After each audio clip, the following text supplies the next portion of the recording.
জাতিসংঘ শান্তিরক্ষী দিবস ২০২৫ খুলনায় বর্ণাঢ্য আয়োজনে উদযাপন।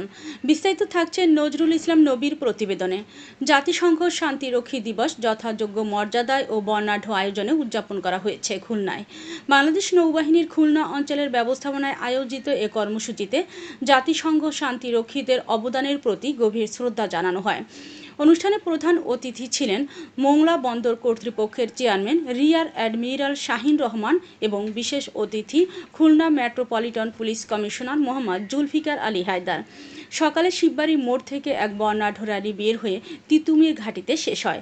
পরে সেখানে আলোচনা সভা, কোরআন তিলাওয়াত, ১ মিনিট নীরবতা ও শান্তির প্রতীক পায়রা ও বেলুন উড়ানোর মাধ্যমে দিবসটি উদযাপন করা হয়।